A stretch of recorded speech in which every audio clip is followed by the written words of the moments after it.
Caroline Masters hadn't cried since the day they lowered Elliot into the ground. Not once. She'd held Lily's hand at the graveside, kept her chin level, and walked back to a ranch that was already bleeding money she didn't have. She told herself grief was a luxury. Land didn't wait for tears. Debt didn't care about widows. But the morning Henry Blackwood's men rode through her fence line like it already belonged to them. That was the morning Caroline Masters decided surviving wasn't enough anymore. She was going to fight. If this story moves you, subscribe and drop your city in the comments. I want to see how far this tale travels. The sun was already punishing by 7 in the morning. The kind of July heat that pressed down on the Wyoming territory like a hand trying to smother something. Lily Masters was 11 years old, and she ran like the land itself was chasing her bare feet on dry grass pigtails, whipping behind her, cutting across the south field toward the Brannock Road without stopping to think about rattlesnakes or loose gravel or the fact that she had no shoes on. She'd left them by the barn door. She hadn't stopped to get them. Her mother was on the ground. Jack McAllister heard the girl before he saw her. He was at the fence line on the western edge of his property, replacing a post that had rotted through at the base, and he'd been at it since sunup, the way a man works when he's trying to keep his mind from wandering into rooms he'd rather keep locked. The hammer was in his hand. The sweat was on his back. And then a small voice, high and breathless, cutting through the still morning air like a blade. "Mr. McAllister." He turned. The girl was maybe 50 yards out running full tilt, and she wasn't slowing down. She ran the way children ran when something had gone genuinely wrong. Not the practiced drama of wanting attention, but the stripped-down animal panic of real emergency. He dropped the hammer and moved toward her. She nearly ran straight into him before she stopped grabbing his arm with both hands, her fingers white against his forearm. "Lily!" He crouched down to her level. "Easy. Look at me. What happened?" "Mama!" She was gasping, and her eyes were red, though he couldn't tell if she'd been crying or if it was the sun and the running. "The gray mare kicked her. She went down in the stall and she told me to come get you," she said. Lily stopped, pressed her lips together like she was fighting something, then pushed through it. "She said you'd come for her." Something moved in his chest that he hadn't felt in a long time. Something he didn't have a name for anymore. "Which stall?" "Third one from the left. She's—" Lily swallowed. "She ain't getting up, mister." He was already walking. "Come on," he said. "Keep up." Chai. Caroline Masters was conscious when he got there, which was the first mercy. She was sitting against the stall wall, one arm braced across her midsection, her face the particular color of someone managing pain, with nothing but willpower and refusal. The gray mare had been moved. Lily must have done that on her way out, or Caroline herself had managed it before going down, and the straw around her was disturbed and dark in one patch near her hip. "Don't," she said the moment he stepped through the barn door. "Don't what? Don't look at me like that." Her jaw was tight. "I don't need that look right now." "What look?" "The one that says you're about to start making decisions on my behalf." Jack stopped a few feet from her and studied her the way a man studied a situation before he stepped into it. She had blood on her sleeve. Her left side was where she was holding herself. Her breathing was controlled but deliberate, the kind of breathing that was hiding something. "Your ribs," he said. "I don't know yet." "Caroline." "I said I don't know yet." She met his eyes then, and whatever was behind hers wasn't weakness. It wasn't even pain exactly. It was something harder and more complicated than either one. "She's cracked before. I've worked through cracked before." "You were unconscious." "I was not unconscious. I was resting." "On the barn floor." "It's my barn." Behind him, Lily made a small sound that might have been a laugh that got caught. Jack didn't turn around. He kept his eyes on Caroline Masters and waited the way he'd learned to wait, without pressure, without impatience, just presence. She looked away first. "Fine," she said. "Help me up." He came forward and crouched beside her, offering his arm without comment. She took it. She was lighter than he expected, and heavier than she looked. All of it was muscle and stubbornness and pride packed into a frame that had been doing the work of two people for going on 8 months. He helped her to standing, and she hissed once, sharp and involuntary, and then compressed her mouth into a line and said nothing about it. "Lily," she said once she was vertical, "go put the kettle on." "Mama." "Kettle. On."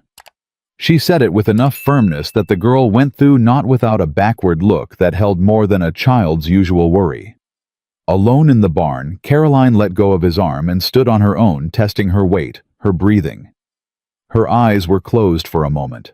When she opened them, they were steadier. "Thank you," she said, "for coming." "You sent Lily." "I did." Something shifted in her expression. "That cost me something, Jack. I want you to know that. I don't send for people." "I know.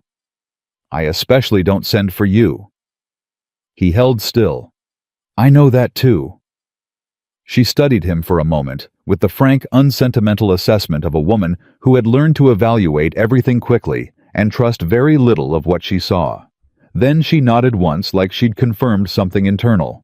"Blackwood's men were here yesterday," she said. "That's why the mayor's spooked. She doesn't like strangers, and she especially doesn't like loud men who don't know how to come into a barn quiet." Jack felt his jaw tighten. What did they want? What they always want. Caroline moved carefully toward the barn door, and he fell into step beside her without thinking about it. "They wanted me to know that Mr. Blackwood is prepared to make a generous offer on the master's property, water rights included, and that he hopes I'll give the matter serious consideration, given my, and this is their word, not mine, circumstances. Being a widow," she said it flatly. "Being a woman. Having a note due in 42 days that I cannot currently pay." They stepped out into the morning sun, and she stopped there, one hand resting on the doorframe, and looked out across the land. He looked at it with her, the dry grass, the fence lines, the old windmill turning slowly against a white-hot sky. He knew what she was seeing. He'd had enough conversations with her over the past few months, brief and sideways conversations, the kind that happened between neighbors in a place where people didn't pry too deeply to understand that this land was not just property to Caroline Masters. It was Elliot. It was 8 years of their life. It was the thing she'd promised to hold. "He's not going to stop," Jack said. "No, he's not. 42 days isn't much time." "No," she agreed. "It isn't." She turned and looked at him directly. "I need to get 3 more horses to market by the end of August. The roan gelding and the 2 bay mares are ready. If I can get a fair price, I can cover the note with something left over. But I need to get them there, and I need to keep this operation running while I do, and right now I cannot lift a saddle without seeing stars. So..." She stopped, started again. "I'm asking for help. I'm asking you specifically. Not because I have no one else. I have Maria. I have the Hendersons. I'm asking you because you know horses and you don't talk more than necessary, and you don't look at me like I'm something that needs to be managed. Until 5 minutes ago you told me that's exactly how I was looking at you." She almost smiled. Almost. "You corrected course." "What do you need?" he said. "A week? Maybe 10 days. Help with the morning feeding and the fence work on the east pasture. It's been down since the spring, and I haven't had hands to fix it. And..." She hesitated for just a fraction of a second, the kind of pause a proud woman allows herself when she's about to say something that takes effort. "Check on Lily when I can't." "Done," he said. She blinked, like she hadn't expected it to be that simple. Just like that. Just like that. She was quiet for a moment. "You don't want anything in return. I want you to stop asking me if I want something in return." Maria Cruz arrived before noon, as she always seemed to arrive without being summoned, at the precise moment she was needed, carrying her worn leather bag, and wearing the expression of a woman who had seen enough of the world to be unsurprised by any of it. She was somewhere in her late 50s, though she looked ageless in the way that certain women did, women who had earned every year rather than endured it. "Sit down," Maria said to Caroline by way of greeting. "I'm fine." "You're standing sideways. Sit down." Caroline sat. Maria examined her ribs with hands that were sure and gentle, and Caroline stared at the wall and said nothing during the process. Lily sat across the room and watched with serious eyes. "Too cracked," Maria said when she was done. One that I don't like, but I won't call broken. You'll wrap it. You won't lift anything heavier than a coffee pot for 2 weeks. 2 weeks is, what it is. I didn't ask you what it costs you, Caroline. I told you what your body needs. Maria packed her bag with quiet efficiency. Jack McAllister is still outside. Caroline's expression didn't change. I know. He fixed your gate latch while he was waiting, the one on the north side that's been wrong since March. I didn't ask him to do that. No, he did it because it needed doing. Maria looked at her steadily. That man has been your neighbor for 2 years, and you've treated him like a fence post with feelings. That's not, I know what it is. I also know what it isn't. Maria picked up her bag. He lost someone too, you know. He doesn't talk about it. But grief leaves marks, and I know the marks when I see them. She paused at the door. You don't have to love him, Caroline. You just have to let him help you. After she left, Lily looked at her mother. I like him, Lily said. You like everyone. I don't like the Blackwood men. No, Caroline said. Neither do I. The first week passed in a rhythm that was strange and new, and in ways Caroline did not examine too carefully easier than anything had been in 8 months. Jack came before sunrise and left after the evening feeding. He didn't make conversation for the sake of it. He worked the way she worked, steadily, quietly, with attention, and the fence on the east pasture went up in 2 days, and the horses settled, and Lily followed him around with the comfortable persistence of a child who had decided something and wasn't planning to undecide it. On the 4th evening, Jack was at the water trough repairing the float mechanism when Henry Blackwood's carriage came up the road. Caroline was on the porch. She saw the carriage, and she stood up slowly, setting down her mending, and she did not go inside for a rifle, and she did not raise her voice. She stood with her hands at her sides and watched the carriage stop. Henry Blackwood stepped out, looking exactly the way men like him always looked, prosperous and deliberate. His suit too fine for the dust his manner arranged to suggest he was doing someone a favor by showing up. He was somewhere around 50, with silver at his temples, and a smile that had probably worked very well for him in rooms full of people who didn't know what it was hiding. Mrs. Masters. He removed his hat with the practiced gallantry of a man who'd learned that charm was cheaper than lawyers. You're looking well? Mr. Blackwood. He came to the bottom porch step and looked up at her. That was the arrangement, her above him below, and she was fairly certain he'd done it deliberately to appear non-threatening. It didn't make her feel better. I hope my men conveyed my offer in a spirit of goodwill, he said. I hope there was no misunderstanding. There was no misunderstanding. Good. Good.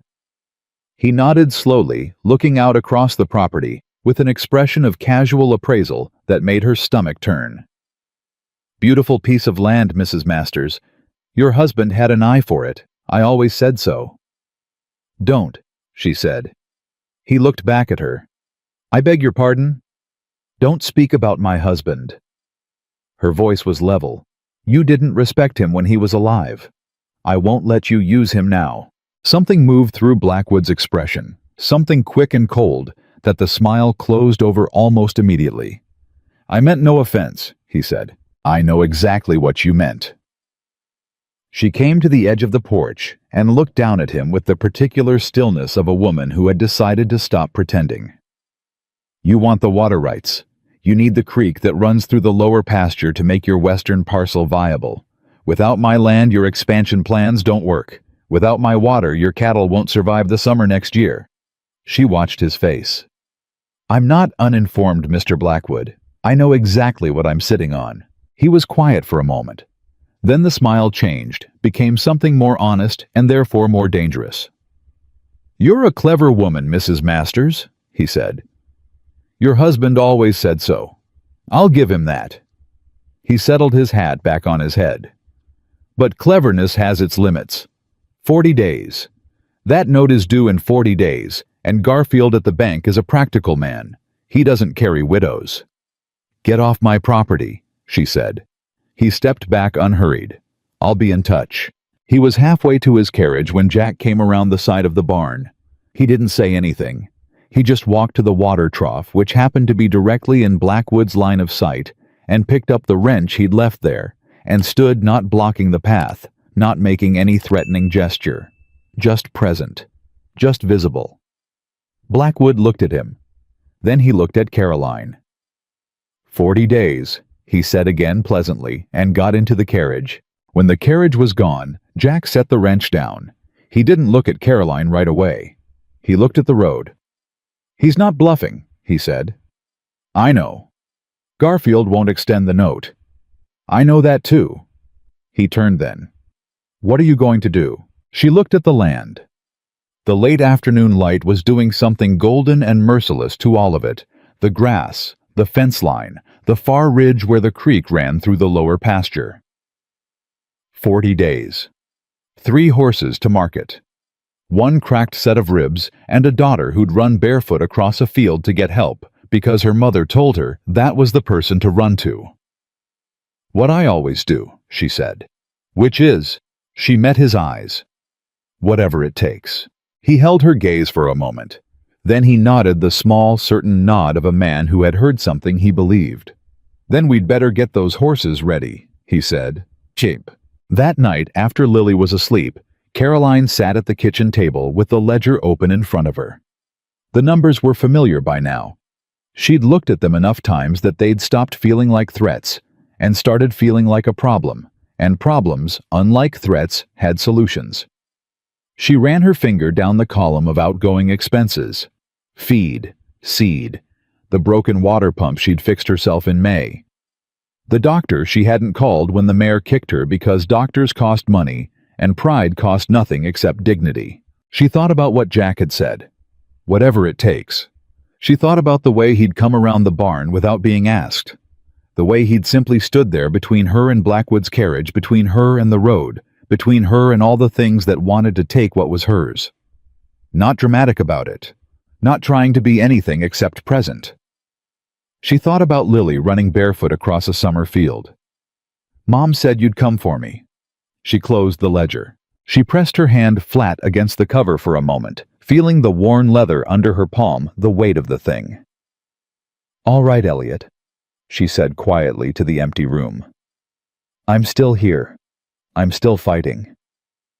She lifted her hand. "Don't you worry about that." She blew out the lamp. Outside in the dry Wyoming dark, the land lay still and waiting hers for exactly 40 more days, unless she made it more. She intended to make it more. The horses were ready before dawn on the 8th day. Jack had them saddled, and the lead lines run through before Caroline came out of the house, and she stopped when she saw it. The 3 animals standing quiet in the early dark. The roan and the 2 bays, their breath coming in small white puffs in the cool before sunrise air. 8 months of her work. 8 months of feeding and training and talking to them in the low patient voice she used when Lily wasn't around to hear her being soft about something. She walked to the roan first, ran her hand along his jaw. "Don't embarrass me," she told him. He pushed his nose into her palm. "We leave at first light," Jack said from behind her. "Road to Caldwell takes 2 days if we push. Market's Thursday." "I know when market is." "I know you know." She turned. He was standing with his hat in his hands, turning it once by the brim, the way he did when he was thinking through something he wasn't sure he wanted to say out loud. "What?" she said.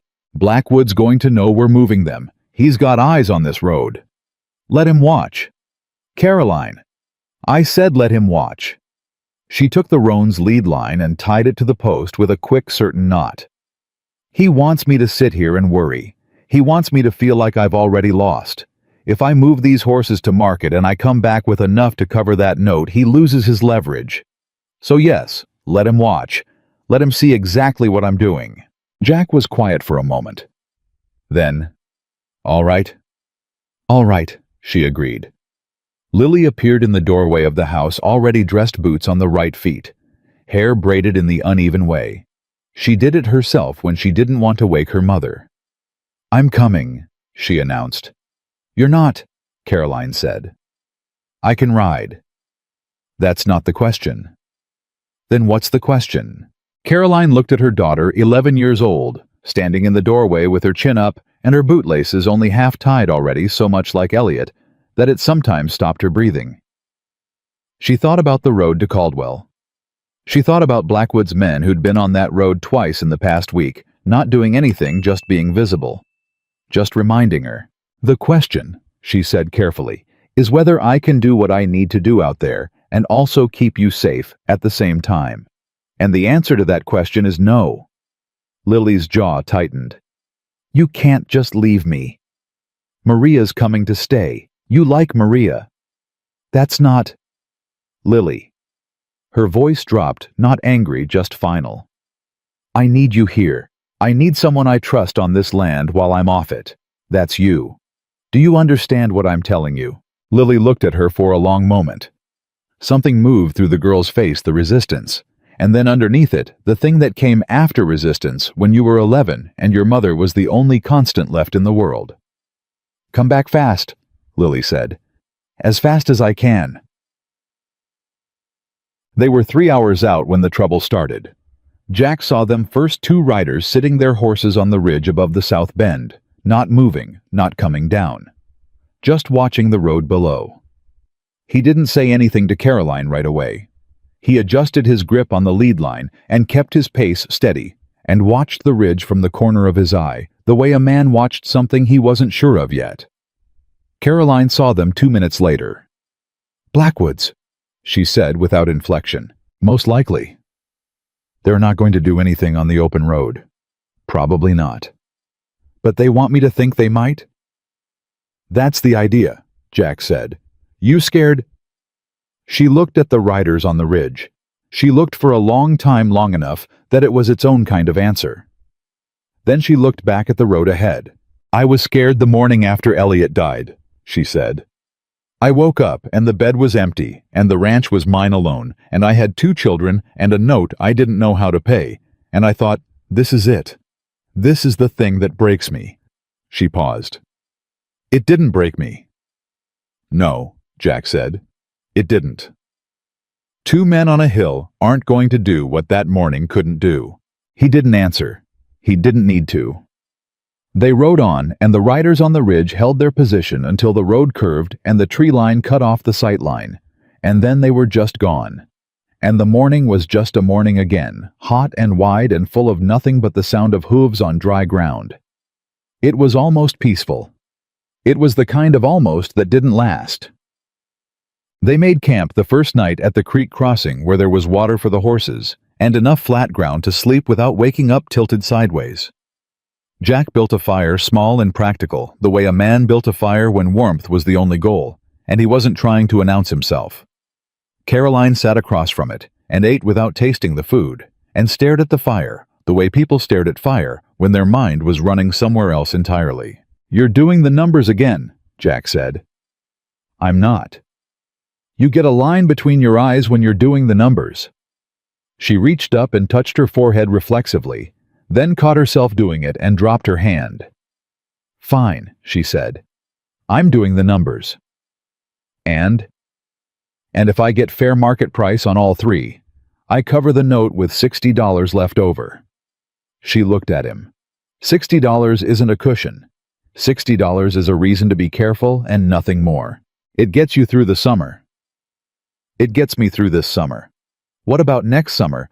Blackwood doesn't stop because I pay 1 note. He just finds another angle.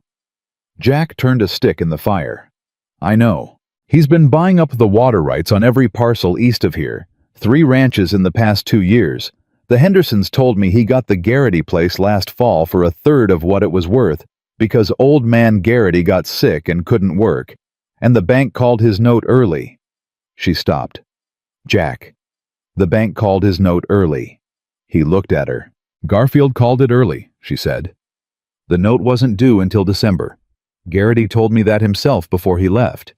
He said Garfield told him there'd been a clerical error, that the terms had been different than he'd understood them. Her voice was steady, but something behind it was not. What if my note isn't due in 40 days? What if Blackwood has already talked to Garfield? What if the real deadline isn't 40 days? The fire crackled between them. Somewhere out in the dark, one of the horses shifted and settled. Jack set down the stick. "When did you last look at the original note?" he said. "Not the statement Garfield sends. The document you signed." Caroline's face went very still. "The lockbox," she said. "It's in the lockbox at the house." "When you get back," he said, "first thing you look at that document." "Yes." Her voice was quiet now, and something in it was different from the way it had been all day, not frightened exactly but rearranged, like she'd looked at a thing straight on and found it larger than she'd measured. First thing. They reached Caldwell by midday on the second day, and the market was everything a summer stock market was: loud and dusty and full of men who considered themselves experts and behaved accordingly. Caroline led the roan into the yard, and the assessment started immediately the way it always did: the slow circling and the two casual comments and the opening offers designed to make a seller feel grateful.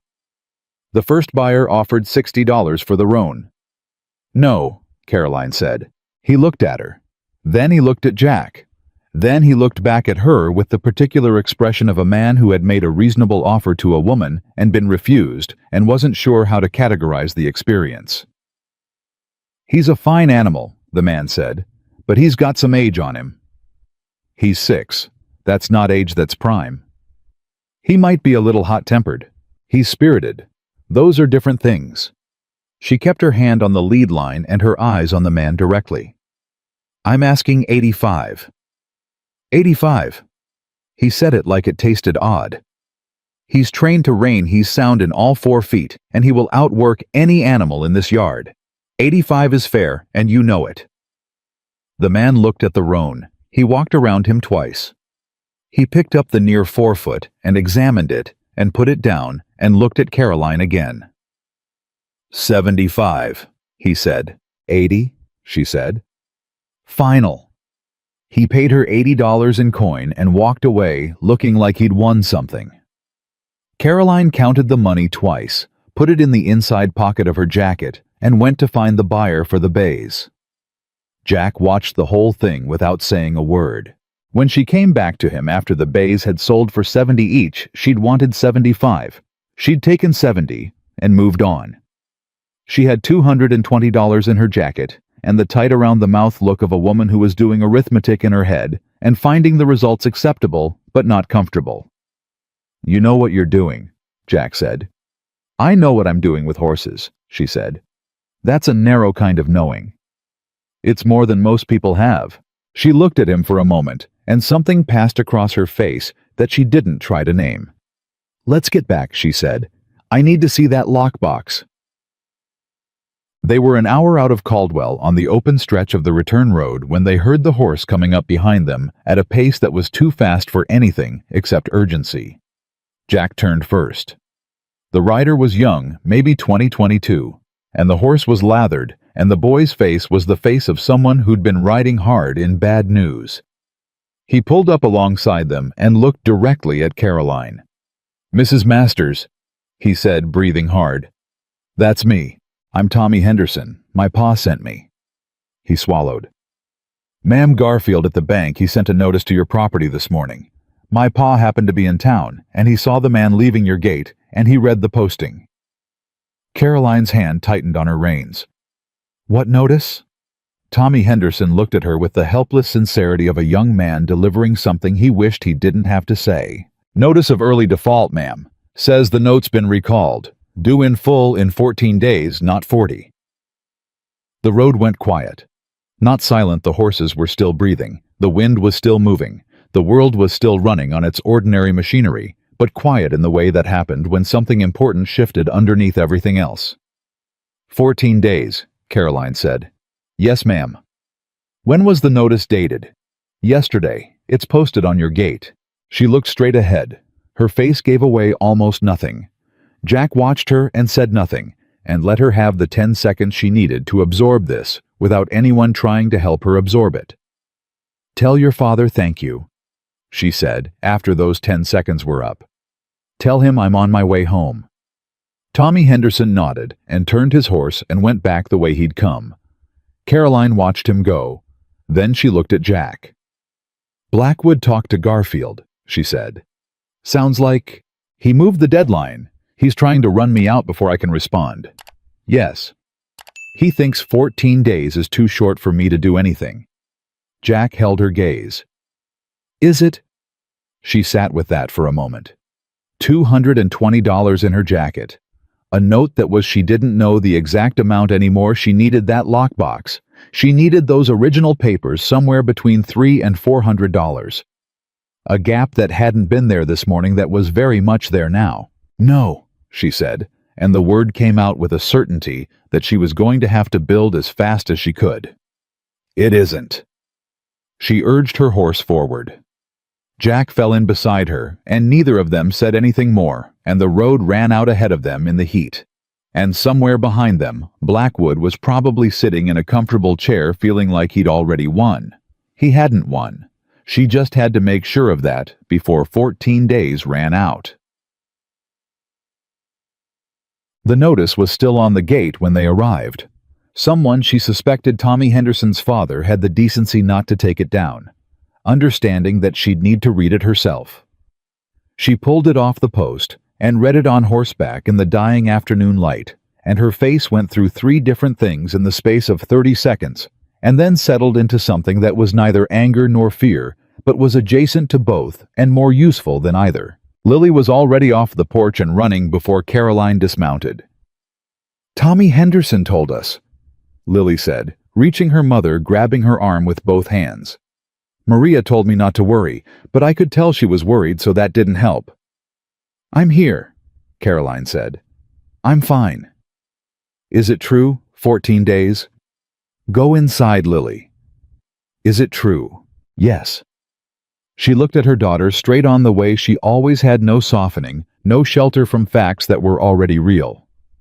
"It's true. Now go inside. I need to think." Lily went. She went the way she always went when her mother used that voice, quickly and without argument, and with a look backward that said she'd be listening from the kitchen. Maria Cruz was on the porch, and she took one look at Caroline's face and said, "Sit down." "I don't need to sit down. You've been on a horse for 2 days with cracked ribs. Sit down and let the stubbornness rest for 10 minutes. Caroline sat. "Garfield did this," Caroline said. "He moved the date. He didn't have the right to move the date. The terms were agreed, they were signed. He can't just—" She stopped. "Can he?" Maria looked at her steadily. "What does the original document say?" "I haven't opened the lockbox yet." "Then open it." The lockbox was under the floorboard in the bedroom, which was where Elliot had put it and where it had stayed.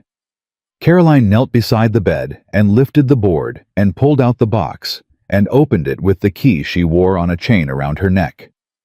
The papers were inside, folded and yellowed at the edges, and she spread them on the bed and read them slowly with the careful attention of a woman who knew she was looking for something specific. She found it 3/4 of the way down the second page.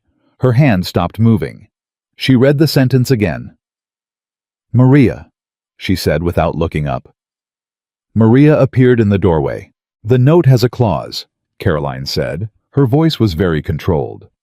"There's a provision if the holder of the note demonstrates financial distress defined as failure to meet 2 consecutive quarterly payments, the bank may recall the full amount with 14 days' notice." She looked up. "I missed the payment in March, and the one in June." Maria said nothing. "I missed them because I didn't have the money," Caroline said. "Because Elliot died in November, and the winter was hard, and I was trying to keep the cattle alive, and the ranch running, and the—" She stopped. Set the papers down flat on the bed. He knew. Blackwood knew about that clause. He told Garfield to wait until I'd missed 2 payments. He's been planning this since before spring. The room was quiet. "How long has he been planning this?" she said, and the question wasn't really a question. It was the sound of a woman realizing that the game had started before she knew she was in it. Jack appeared in the bedroom doorway. He'd heard clearly because his face said he had. "What do you need?" he said. "I need a lawyer," she said. "A real one, not the justice of the peace in Caldwell." She stood up. "There's a man in Cheyenne. Elliot talked about him once, an attorney named Dalloway, who handled a water rights case for the Breckenridge family 3 years ago and won. She looked at Jack. Do you know anyone in Cheyenne? I know a man who knows a man. That'll have to be enough. She picked up the papers and folded them back into the lockbox and locked it. I need to get to Dalloway before Blackwood does. If Blackwood gets to him first or gets to anyone first. I'll ride tonight, Jack said. She stopped. Jack. I'll ride tonight. I can be in Cheyenne by morning if I push. I'll find Dalloway. I'll tell him what you've told me and I'll get you an answer on whether there's a case. You don't have to do that. I know I don't have to. He said it with a patience that was not impatience wearing a disguise. I'm choosing to. She looked at him for a moment. This man who had come every morning for 8 days without being asked for anything beyond the initial asking who had fixed the gate latch no one had requested him fix, who had stood between her and Blackwood's carriage like it was the most natural thing in the world to do. Why? She said. It wasn't a small question. She wasn't asking why he was riding to Cheyenne. She was asking the larger thing behind it, and they both knew it. He turned his hat in his hands once. Just once. Because you're worth riding for, he said, and it was the simplest sentence she'd heard in a long time, and it was the most honest. And she did not know what to do with it, so she said nothing at all and let it be. He left inside the hour. The night was long. Caroline sat with the ledger and the lockbox papers and a piece of paper on which she was writing every fact she knew in a column on the left, and every option she could identify in a column on the right. And the left column was longer than the right column, by a distance that felt personal. Lily came in at 9 o'clock with 2 cups of coffee that she'd made herself, which were not good coffee but were coffee, and sat across from her mother without being asked to leave. Tell me what you're thinking, Lily said. Caroline looked at her daughter over the rim of the cup. You're 11, she said. I know what a banknote is. Papa explained it to me. Did he? He said someday I might need to understand how money worked, and that the people who understood it had more power than the people who didn't. Lily held her cup with both hands.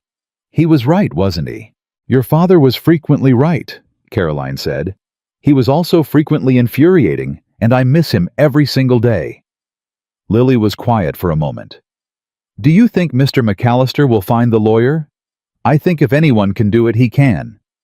He's different from how I expected, Lily said. How did you expect him to be? I don't know. Cold. Like the way he looks at first.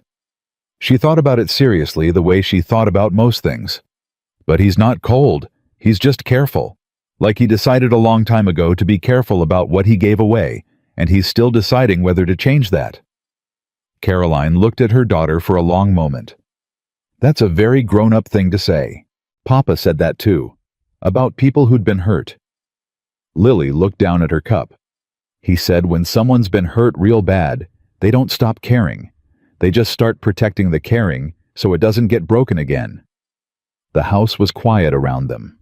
The Wyoming dark pressed against the windows wide and indifferent, and somewhere on the road between here and Cheyenne, a man who owed her nothing was riding through it on her behalf. Go to bed, Caroline said softly. Lily went. Caroline sat with the papers until midnight. Then she put them away because looking at them any longer wasn't going to change the numbers or the deadline or the fact that 14 days was what it was. She thought about Blackwood in his fine house, satisfied with his planning. She thought about Garfield at the bank, who had probably told himself he was just doing business. She thought about Elliot, who'd worked this land until his heart stopped in the East Field on a Tuesday in November, who'd never once considered that it might not be theirs to keep, who'd trusted the world to be fair in a way that the world had simply not been. She thought about the clause in the note and the 2 missed payments and the patient, deliberate way that Henry Blackwood had constructed this trap. He hadn't done it quickly. He'd done it the way a man did something when he was very confident he would not be caught. That confidence, she thought, was the only thing she had that he didn't. He thought she was beaten. She was not beaten. She was calculating. And in the morning or the morning after, Jack McAllister would come back from Cheyenne with a lawyer's answer, and she would know whether she had one card left to play or whether the game was already over. She didn't believe it was over. She couldn't afford to believe it was over. She blew out the lamp, and she went to bed, and she lay there in the Wyoming dark, with $220 in her jacket on the chair and 14 days on the clock, and she thought very clearly and very calmly about what came next. She was still thinking when she heard the hoofbeats in the yard. Not Jack. Jack would not be back until tomorrow at the earliest. These were different hoofbeats, multiple horses moving fast and stopping hard, and she was out of the bed before the sound fully registered, and she had the rifle off the wall before she had her boots on. The knock at the door was loud and deliberate, not an emergency knock, but a "we have authority" knock, the kind that told you something before the door even opened. She stood in the hallway, with the rifle low and her feet on the boards, and Lily's door visible at the end of the corridor closed, and she called out in a voice that gave away nothing. "Who's there?" "Mrs. Masters." A voice she didn't recognize, official and uninflected. "My name is Crane. I'm a deputy from the county seat. I have a document that requires your signature tonight." "A document can wait until morning." "Ma'am, it cannot. I have orders." She stood still for 3 full seconds. Then she set the rifle against the wall within reach, unlocked the door, and opened it. There were 2 men on the porch. One was in a deputy's badge holding a folded paper. The other was one of Blackwood's men. She'd seen his face twice now on the ridge and in the yard, and he was standing behind the deputy at an angle that was meant to look casual, and did not. "What document?" she said. The deputy held it out. She took it. She read it. The blood in her face went somewhere else for a moment. "This is an intent to foreclose," she said. "Yes, ma'am." "The note isn't due for 14 days. "This is a notice of intent, ma'am. It don't foreclose tonight. It gives notice that foreclosure proceedings will begin on the first day of default," she finished. "I can read." She looked at the document again. Then she looked at the man behind the deputy. "Tell Mr. Blackwood," she said directly to him, "that I've received his notice, and tell him that 14 days is more time than he thinks." The Blackwood man's expression didn't change. She handed the paper back to the deputy. "You'll need my signature." "Yes, ma'am." She signed it. Her hand was steady. She was very deliberate about making sure her hand was steady because the 2 men on the porch were watching it, and she was not going to give them the satisfaction of seeing anything else. When they were gone, she shut the door and put her back against it, and closed her eyes in the dark hallway for exactly 4 seconds. Then she opened them. Then she went and got the rifle off the wall. She was not going to sleep tonight, and that was all right. She'd done harder things than stay awake. She settled into the chair by the front window, rifle across her knees, and she watched the dark yard, and she did not think about being afraid because she was too busy thinking about what she was going to do instead. 14 days, 1 lawyer, and a man riding through the night who believed she was worth riding for. It wasn't much. It was enough to start with. Jack came back at dawn. Caroline heard the horse before she saw him. She'd been awake all night in the chair by the window, the rifle across her knees, and the foreclosure notice on the table beside her, and she'd watched the yard go from black to gray to the pale washed-out color that preceded actual morning. When the hoofbeats came up the road, she was on her feet before the sound finished registering, rifle up, and then she saw the shape of him against the early light, and she put the rifle down and opened the door. He was not alone. The man riding behind him was somewhere in his 60s, lean and straight-backed in the saddle, the way certain men stayed straight-backed, even when everything else in them had softened with age. He wore a dark coat that had seen considerable use and carried a leather satchel across his saddle horn, like it was something he didn't put down. Jack dismounted and looked at her face, all of it.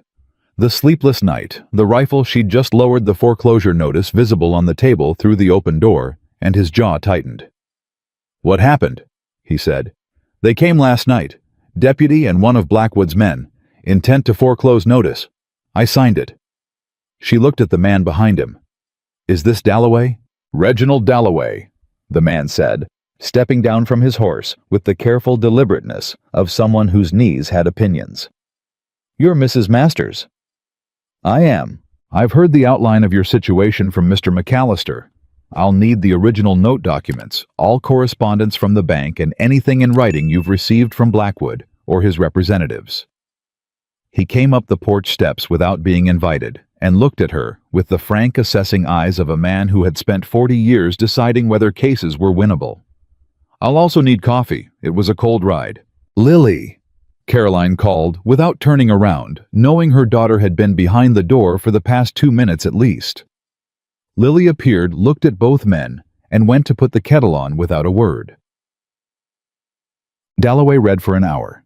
He read the note, the bank correspondence, the foreclosure notice, the quarterly payment records, and 3 letters from Blackwood's office that Caroline had kept in the lockbox, not knowing they would matter, but keeping them, because Elliot had always said, "Keep everything in writing." He read all of it at the kitchen table with the careful, unhurried attention of a man who was not reading for understanding, he was reading for ammunition. Caroline sat across from him and watched his face and learned almost nothing from it.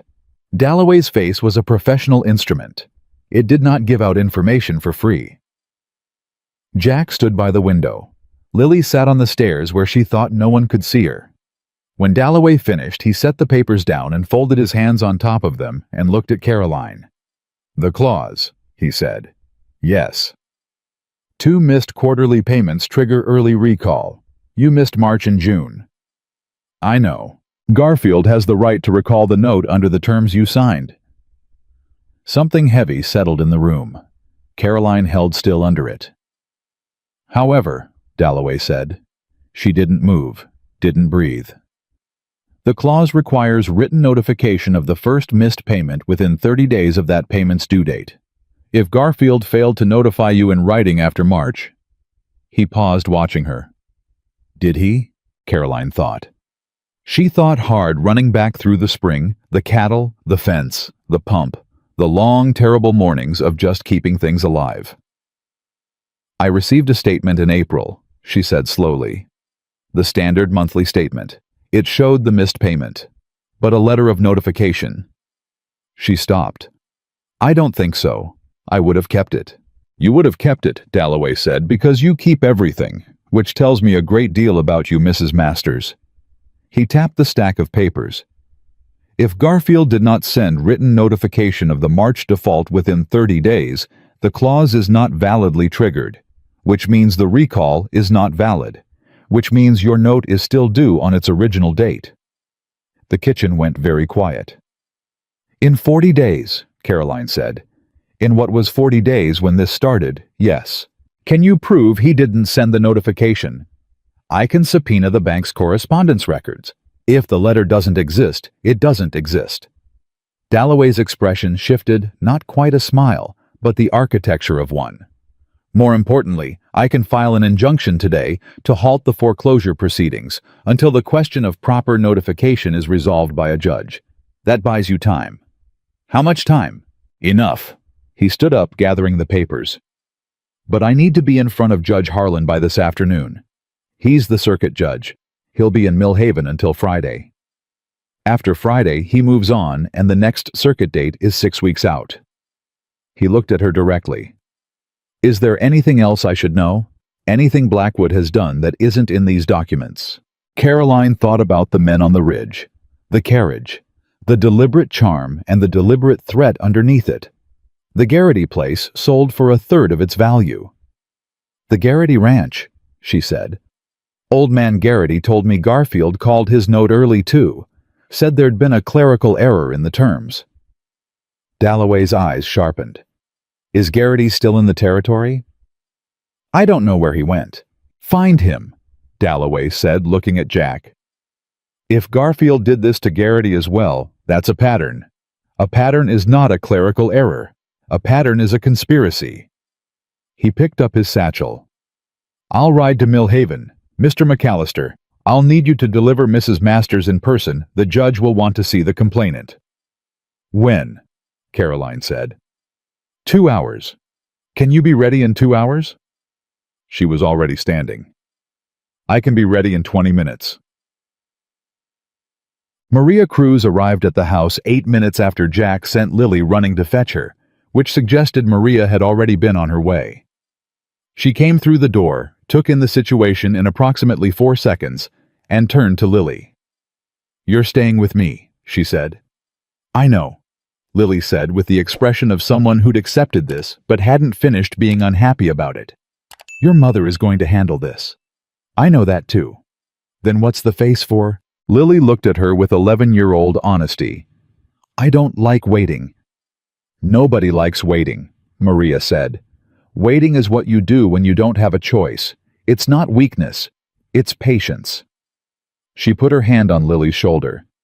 "Your mother has been waiting and working and fighting since November. You can wait one day." Lily's mouth pressed together. Then, "Is she going to win?" Maria looked at her steadily. "Your mother," she said, "has never once in my knowledge done a thing she set out to do halfway. So, yes, I think she's going to win." Caroline came out of the bedroom dressed and with the lockbox papers in her bag and heard the last part of that. She looked at Maria. Maria looked back at her with the expression of a woman who meant what she'd said and wasn't going to apologize for it. "Take care of her," Caroline said. "Always." Maria squeezed her arm once brief and sure. "Go." The ride to Millhaven was fast and mostly silent. Caroline rode and thought, and Jack rode beside her and understood that this was not the time for conversation. Dalloway was ahead of them. He'd left first, pushing his horse at a pace that suggested he'd decided this case was worth his knee's complaints. They were 20 minutes out of Millhaven when they passed the Henderson farm, and Bill Henderson was at his fence line and saw them and raised a hand. Jack slowed. Caroline slowed with him. "Mrs. Masters," Bill Henderson said. He was a broad, sun-worn man of 50 with kind eyes and a worry in them right now that hadn't been there the last time she'd seen him. "I heard about the notice." "Word travels," she said. "In a small county it does." He hesitated. "I want you to know whatever you need. My Tommy can write messages, my wife can sit with Lily. I can—" He stopped rearranging himself. "The Garrity thing. I saw what happened to that family. I should have done something then. I didn't. I'm not making that mistake twice." Something moved in Caroline's chest that she didn't have time to examine carefully. "Bill," she said. "Do you know where Garrity went?" "His sister's place, Laramie. He wrote me once in the spring." He looked at her carefully. "You need him." "My lawyer does. Can you get a message to him? I can send Tommy today. Tell him a lawyer named Dalloway needs to talk to him about what happened with his note in Garfield. Tell him what happened to me. Tell him—" She paused. "Tell him he's not the only one." Henderson nodded sharp and certain. "I'll send Tommy within the hour." They rode on. But Judge Harlan was a small man who took up significant room. He had the kind of presence that certain people developed over decades of being listened to, a stillness that made everyone around him a little more careful. He received them in the county clerk's office in Millhaven, which was not a courtroom, but served as one when the circuit brought him through, and he read the documents Dalloway presented without comment and without hurry. Caroline sat in the chair across the desk and kept her hands flat on her thighs, and her posture straight, and did not fidget. Jack stood behind her. Dalloway stood to her right. When Judge Harlan finished, he set the papers down and looked at her over his spectacles. "Mrs. Masters," he said. "Your Honor.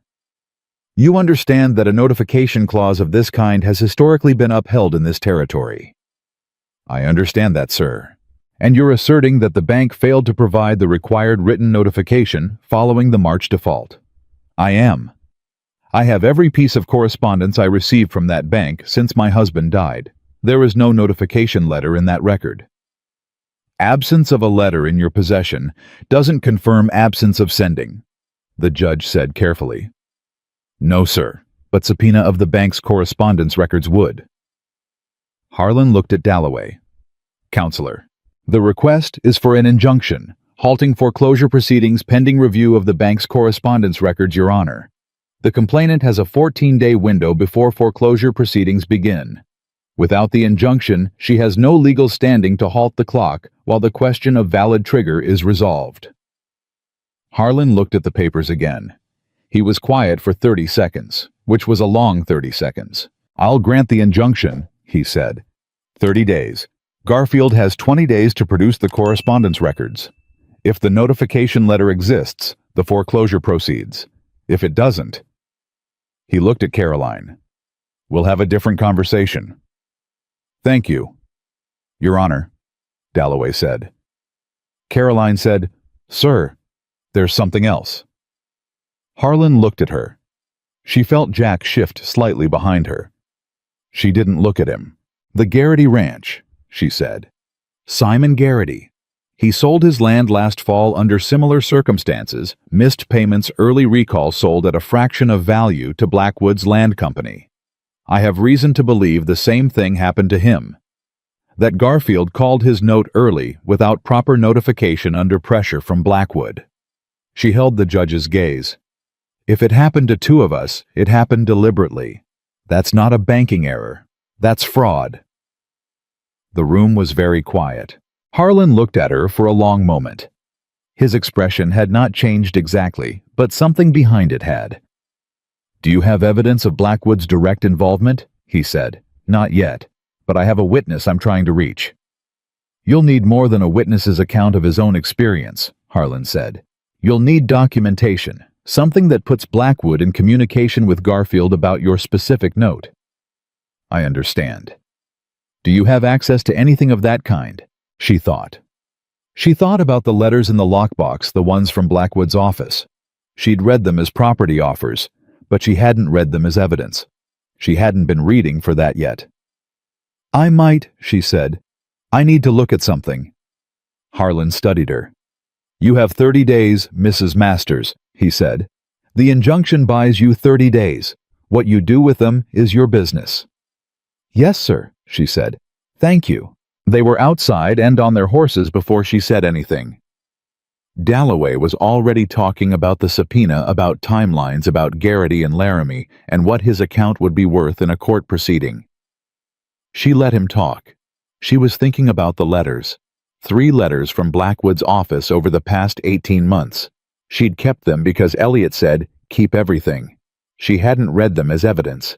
She needed to read them again. Hick. They were back at the ranch by late afternoon. Lily was on the porch with Maria, and came down the steps the moment she saw her mother, and Caroline caught her without breaking stride, one arm around the girl, moving them both forward. "Did it work?" Lily asked into her shoulder. "We got 30 days. Is that good?" "It's better than 14. She put Lily at arm's length and looked at her, and something in the girl's face made her throat tight in a way she didn't allow. "I need you to do something for me," she said. "What?"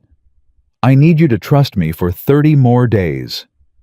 Lily held her gaze.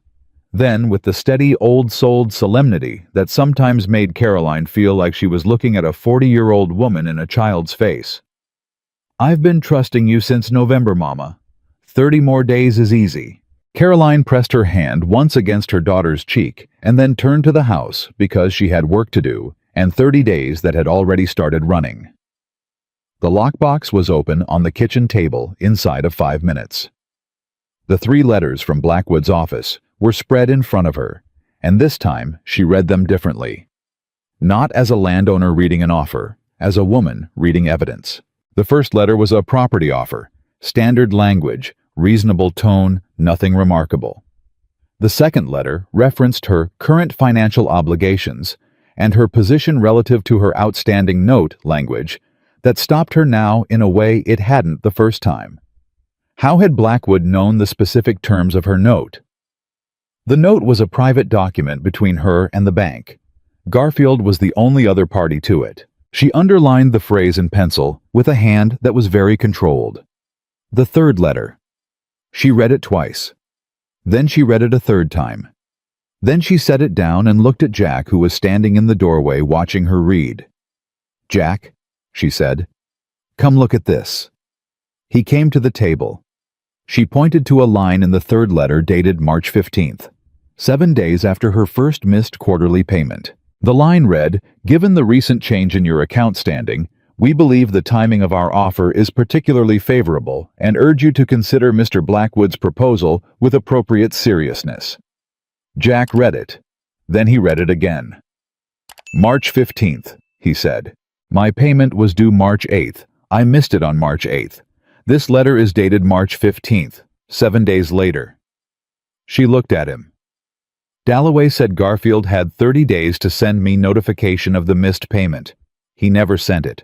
But within 7 days, Blackwood knew about it." She pressed her finger to the letter. "Garfield told him. Garfield told Blackwood about my missed payment within a week of it happening. That's not a banking error, Jack. That's a bank officer sharing a private customer's account information with a third party.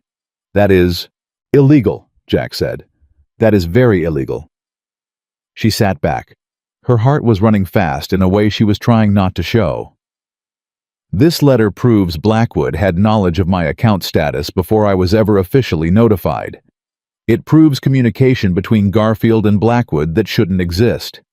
If Garrity's situation shows the same pattern, then it's not two neighbors having bad luck with the same bank," Jack said. "It's a coordinated scheme." She looked at the letter. "Dalloway needs to see this tonight." Dalloway saw it and said nothing for 45 seconds, which Caroline had already learned was the length of time he spent when something was genuinely significant. "This is circumstantial," he said finally. "It suggests communication. It doesn't prove Garfield told Blackwood about your account. But it raises the question. It raises the question loudly enough that a judge will want it answered." He looked at her. "Combined with Garrity's testimony, if Garrity's situation shows similar timing—" "Henderson sent his son to Laramie today," Caroline said. "If Garrity comes—" Dalloway paused. "Mrs. Masters, do you understand what you're doing? You started this morning trying to keep your ranch. You're now building a case for banking fraud and a corrupt land scheme against one of the most powerful men in this county. I know what I'm doing. Blackwood will not sit still for it. I know that too. He has resources you don't have. He has lawyers and money and connections that go considerably further than Judge Harlan's circuit. I know." She held his gaze evenly. "Do I have a case?" Dalloway looked at the letter. He looked at the bank correspondence. He looked at the woman across the table from him who had been awake for the better part of 2 days and showed it only in the faint shadows under her eyes and showed nothing else.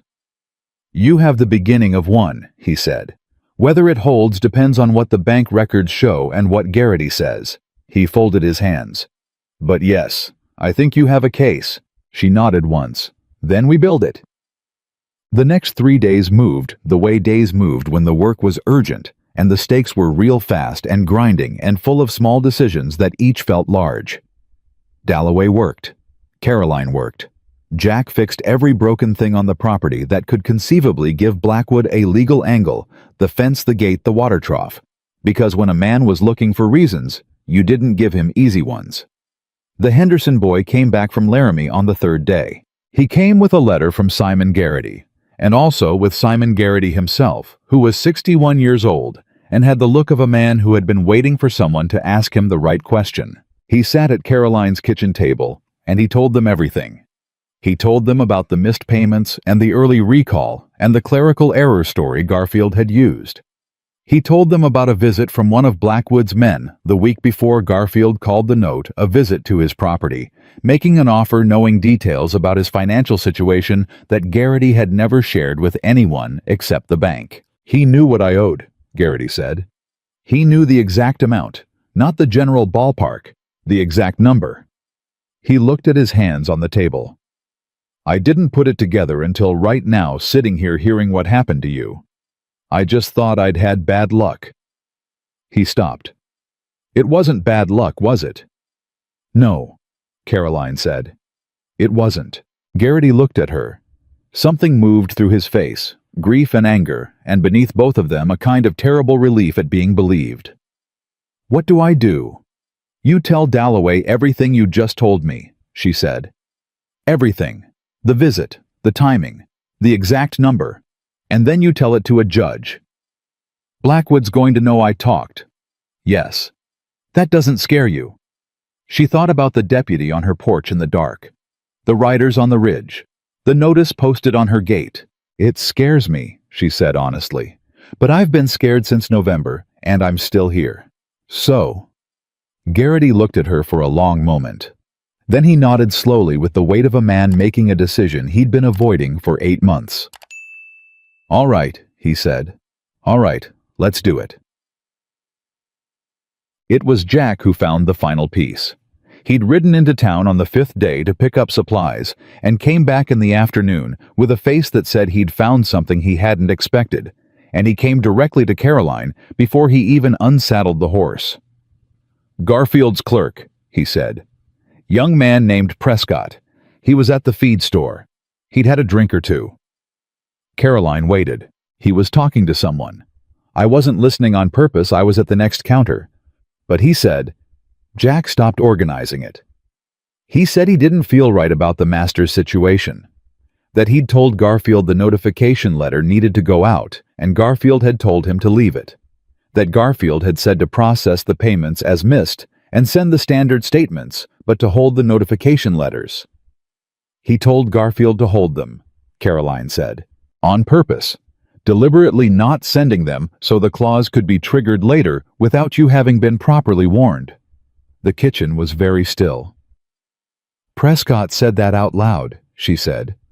He said it to a friend who wasn't paying close attention. I was. Jack looked at her. He's going to regret saying it when he sobers up. And when he sobers up, if Blackwood or Garfield hears he said it, he might recant. Then we need to get to him before he sobers up and before they do. She was already standing. Dalloway needs to talk to him tonight. They found Prescott at the boarding house where he rented a room, and he was not quite sober and not quite ashamed yet, and Dalloway sat across from him in the small sitting room and asked him careful questions in a gentle voice, and Prescott answered them with the helpless honesty of a young man who had been carrying something heavy and didn't know how to put it down. He signed a statement. His hand shook slightly when he signed it. Caroline watched from the doorway and said nothing, and felt the weight of it, a young man signing something that was going to complicate his life considerably, because it was the truth, and he couldn't quite make himself deny it. Thank you, she said when Dalloway folded the statement away. Prescott looked at her. He was maybe 25, soft around the face, with the eyes of someone who understood he'd just crossed a threshold he couldn't uncross. Garfield's going to know it was me, he said. Probably. I might lose my position. You might, she said honestly. I won't tell you otherwise. He looked at his hands. My mother lives in this county, he said. My whole family does. He swallowed. Is she actually going to lose her ranch if I don't say anything? Caroline looked at him without answering, because the answer was obvious and they both knew it. Prescott pressed his mouth together. Garfield's been doing this for 2 years, he said half to himself. Blackwood finds the ranches he wants, and Garfield finds the notes with clauses and just waits. Waits for a bad season, or a sick animal, or a death in the family, and then... He stopped. A death in the family, Caroline said quietly. He looked at her. I'm sorry, ma'am. I knew about your situation in November. When your husband died. I should have... You're doing something now, she said. That's what matters. She meant it. She was surprised to discover that she meant it entirely. On the 7th day, Blackwood came himself. He didn't send men this time. He came alone without the carriage on horseback, and he rode to the front of the house and called her name from the yard with a calm, carrying voice that suggested he wasn't worried about much. Caroline came to the porch. Jack came around the side of the house. She noticed that, and she suspected Blackwood noticed it too. Mrs. Masters, Blackwood said. He looked well rested. He looked like a man who had calculated something and found the math in his favor. I've heard you've retained counsel. That's not a secret. And that you've been asking questions around the county. Also not a secret. He shifted in the saddle easy and unhurried. I want to be straightforward with you because I respect what you've tried to do here. I do. He sounded like he meant it, which was the most dangerous thing about him. But what you're attempting is going to cost you more than your ranch. Lawyers aren't free, Mrs. Masters. Dalloway is not a cheap man. Court proceedings take time and money you don't have. And at the end of it, he paused. At the end of it, the note is still valid, and the clause is still in it, and you still missed 2 payments. 30 days, she said. Pardon. I have 30 days under the injunction. Come back in 30 days, and we'll see what the bank's correspondence records say. She held his gaze from the porch. Or don't come back. Either way, we're done talking out here. Something moved through his expression. The charm thinned slightly just for a moment, the way a surface thinned when the pressure changed underneath it. You're making this harder than it has to be, he said. You made it hard in March when you had Garfield sit on my notification letter, she said. The charm left entirely. He looked at her, really looked at her without the performance of reasonable negotiation, and she saw it then, what was behind the charm. Not cruelty exactly, something colder and more practical than cruelty. The assessment of something that had become an obstacle and needed to be reclassified. You don't know what you're walking into, he said. Maybe not, she said. But I know what I'm walking away from, and it's this conversation. She turned toward the door. Good day, Mr. Blackwood. She went inside and shut the door, and stood in the hallway with her back against it, and her eyes closed, and listened to the sound of his horse leaving the yard. When she opened her eyes, Lily was at the top of the stairs. Was that him? Lily said. Yes. He doesn't sound like a monster. The ones who don't sound like monsters are the ones you have to watch. Caroline straightened off the door. They've had more practice.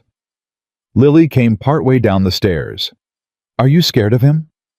Caroline thought about that with the same honesty she'd given everything else this week. The late nights, the numbers, the letter with the date that didn't line up, the young man whose hand had shaken when he signed his name. Yes, she said. I'm scared of losing. I'm scared of what happens to you if I lose. She looked at her daughter. But I'm more scared of what I'd be teaching you if I quit. Lily was quiet. Then, you're not going to quit. No, Caroline said. I'm not. She went to the kitchen, and she opened the lockbox, and she laid the letters out again, and she started for the 3rd time to read because 30 days was what she had, and every hour inside those 30 days was ground she either held or gave away. She intended to hold every inch. Somewhere in the county, Dalloway was waiting on the bank's correspondence records. Garrity was writing out his full account in Dalloway's careful phrasing. Prescott's signed statement was in a leather folder in a satchel that Dalloway kept close. And Henry Blackwood, for the first time since November, was probably sitting somewhere not entirely certain he'd already won. That uncertainty, that small new crack in his certainty, was the most valuable thing Caroline Masters had built in 7 days. She was going to use it. The bank's correspondence records arrived on the 12th day. Dalloway came to the ranch with the documents under his arm and a look on his face that was not quite satisfaction. It was something more careful than satisfaction. The look of a man who had found exactly what he'd expected to find and was now deciding how to use it. Caroline was at the kitchen table when he walked in, and she read his expression before he said a single word. It's not there, she said. It is not there. Dalloway confirmed. He set the documents on the table. 37 pieces of correspondence between Garfield's bank and your account. Standard statements, payment confirmations. 1 letter of condolence after your husband's death, which I found notable in its own right. He spread 3 pages out in front of her. No notification letter, no written communication of any kind referencing the March default or the clause. Nothing. Caroline looked at the pages. She looked at them with the careful, controlled attention of a woman who did not want to feel the full weight of this until she was certain she was reading it correctly. He didn't send it, she said.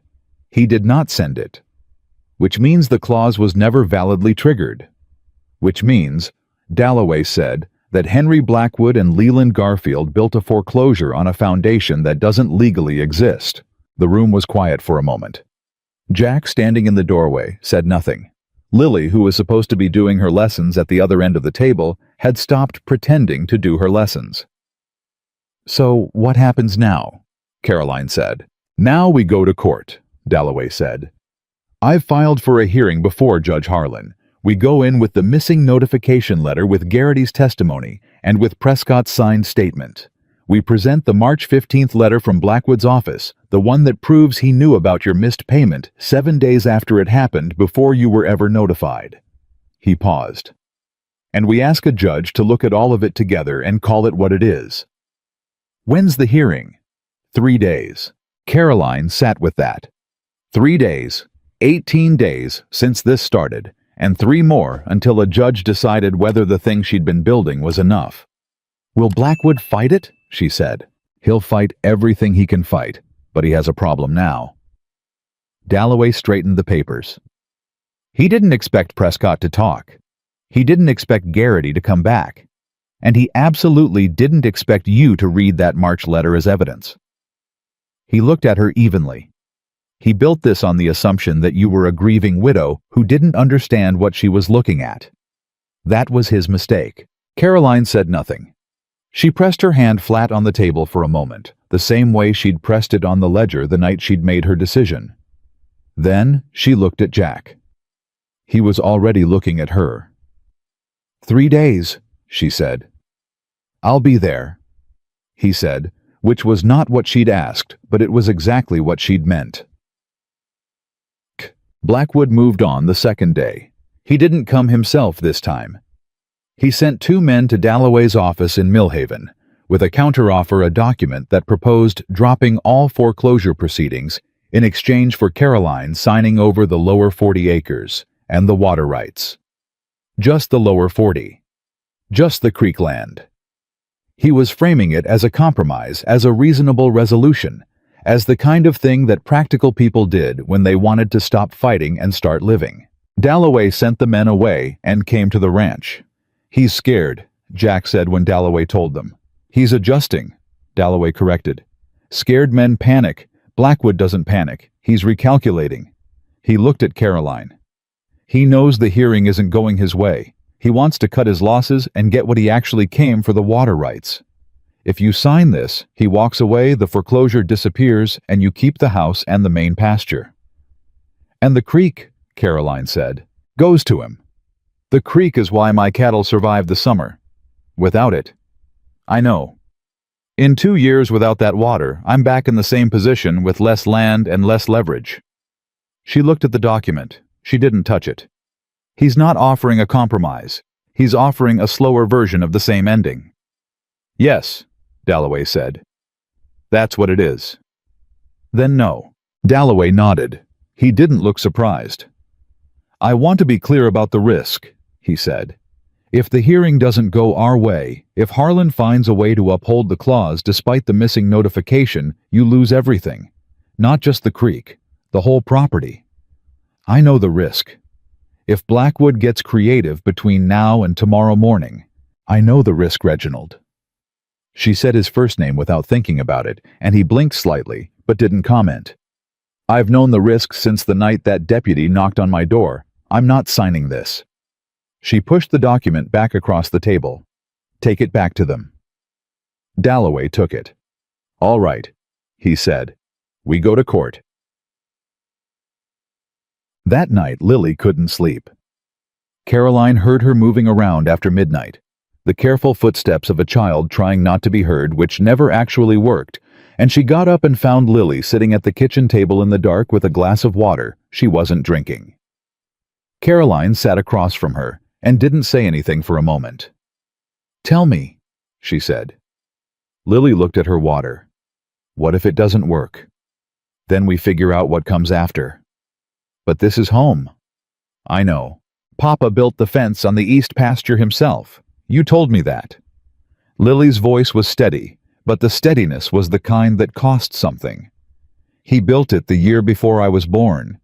He said he wanted it done before I got here, so I'd always have a safe place to run." Caroline's throat did something she didn't permit. "I know," she said again, quieter. "If we lose it..." Lily stopped.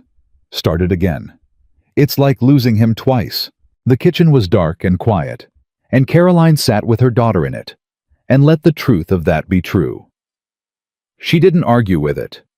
She didn't try to make it smaller or more manageable. She just let it be what it was, because Lily was 11 and she'd earned the right to say the hard thing out loud. "Yes," Caroline said. "It is." Lily looked at her. "Are you scared?" "I'm terrified," Caroline said. "I have been since before you could see it on my face." "You never look terrified." "I know. That's a choice.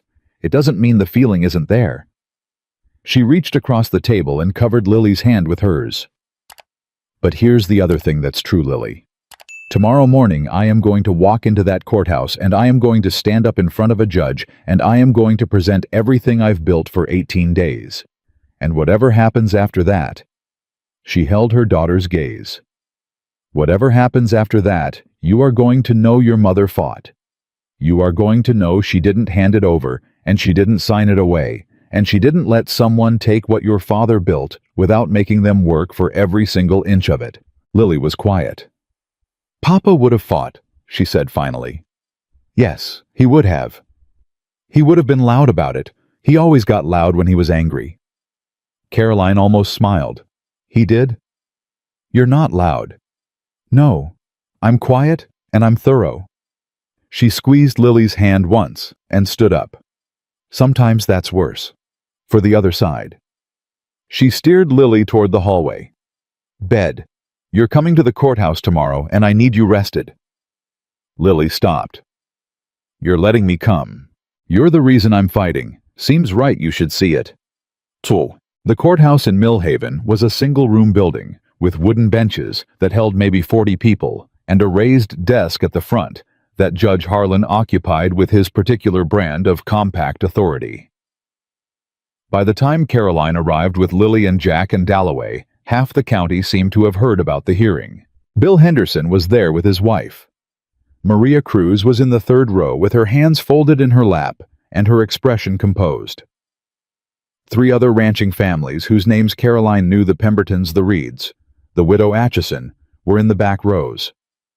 Simon Garrity sat near the front on the left side, his hands clasped between his knees, looking like a man who had made a decision and arrived at the place it had carried him. Blackwood was on the right side with 2 lawyers, and Garfield, who sat very still and stared at nothing in particular.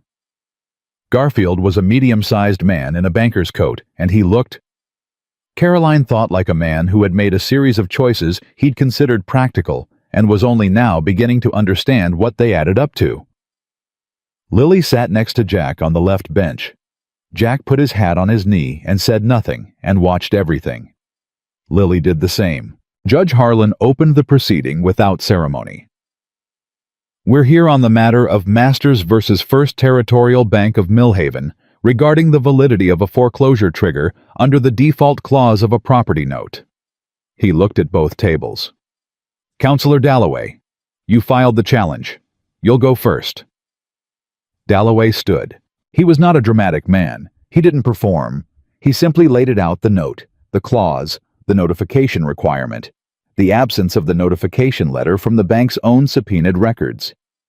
He laid it out the way a carpenter laid out joints, each piece fitted precisely against the next. Nothing wasted, nothing missing. When he put the bank's correspondence records on the judge's desk and pointed to the gap where the notification letter should have been, Garfield's lawyer stood up. "Your Honor, the bank maintains that notification was provided verbally during— The clause specifies written notification," Dalloway said, without raising his voice.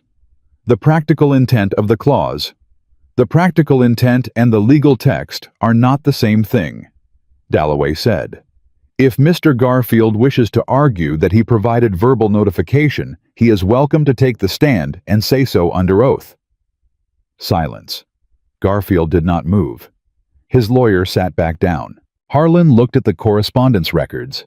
He looked at them for a long time. Then he looked at Garfield's table. "Does the bank have any written record of notification being sent?" he said. Garfield's lawyer stood again. "Your Honor, the bank's position is that the procedural requirement was—" "That's not what I asked," Harlan said. His voice had not changed in volume or temperature. It had simply become more precise. "I asked if the bank has a written record. Yes or no?" Another silence. "No, Your Honor." Harlan wrote something down. Caroline sat very still. Then Dalloway called Garrity. Simon Garrity walked to the front of the room with the deliberate pace of a man who had carried something for 8 months and was finally putting it down. He sat in the chair beside the judge's desk, and he told the story. He told it plainly, without drama, the way a rancher told a story in sequence, in fact, without embellishment. The missed payments, the early recall, the clerical error explanation, the visit from Blackwood's man who knew the exact amount of his outstanding note. The exact amount. Garfield's lawyer objected to relevance. Harlan overruled it without looking up from his notes. When Garrity finished, he looked at Caroline across the room. She gave him a small nod. He nodded back, and something in his face loosened slightly, like a rope that had been cut. Then Dalloway presented Prescott's statement. He read it aloud, which he did not have to do. He could have simply entered it as evidence, but he read it aloud, and the room was very quiet while he did. The part about Garfield telling Prescott to hold the notification letters, to process the missed payments and send standard statements, but hold the notification letters. From the right side of the room, Garfield made a sound. It was small, barely audible, but in the silence of that courtroom, everyone heard it. It was the sound of a man watching something he'd thought was protected become very exposed very quickly. His lawyer leaned in and said something to him in a low voice. Garfield shook his head once. His lawyer leaned back. Harlan set down the statement. He looked at Garfield's table. "Mr. Garfield," he said, "would you like to take the stand?" Garfield looked at his lawyer. His lawyer looked at Harlan. "The bank declines at this time, Your Honor." "I see." Harlan wrote something else. Then he looked at Blackwood's lawyers. "And is Mr. Blackwood prepared to address the question of how he came to know the status of Mrs. Masters' account on March 15th, 7 days after a missed payment that the bank has confirmed was not communicated to the account holder?" Blackwood's lead lawyer stood.